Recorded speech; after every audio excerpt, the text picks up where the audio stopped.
Hi, I'm Rabbi Sara Blumenthal from Congregation Agudath Israel in Caldwell. This week we start a new book of Torah, the book of Vayikra. It's the third book, and it sits squarely at the center of the Torah. At its core are instructions for offering sacrifices to God and the Holiness Code, 2 ways to draw closer to God and to fellow human beings. But for all of the conventions that Vayikra lays out, it doesn't start in the most conventional of ways. The first word is Vayikra, which shares its name with the book of the Torah, yet the last letter of that word is a small aleph, written smaller than the other letters. That doesn't seem to be a scribal error because it's written in the Chumash like that as well. So what could that be about? Vayikra means, and he called, meaning, and God called out to Moses from the tent of meeting. Just as God called out to Moses at the burning bush, God calls out to Moses here, summoning him to the tent of meeting to relay instructions for offering sacrifices to God. This small aleph, though, is a bit unusual.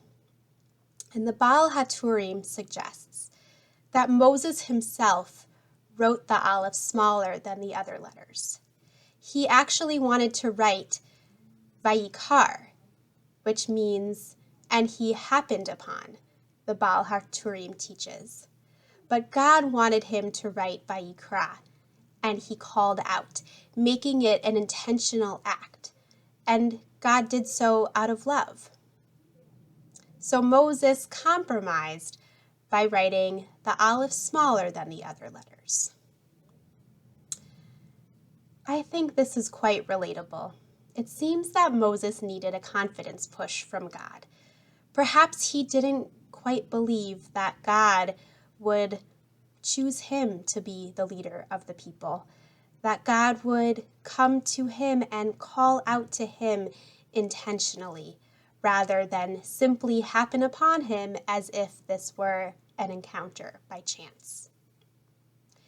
Sometimes, like Moses, we need that confidence push as well. Sometimes we need others to help us discover our purpose, to help us go from Vayikar to Vayikra, to turn something that seems like chance into something that is intentional and that helps us realize our potential and discover how we can best contribute to this world with our skills, our talents, our resources.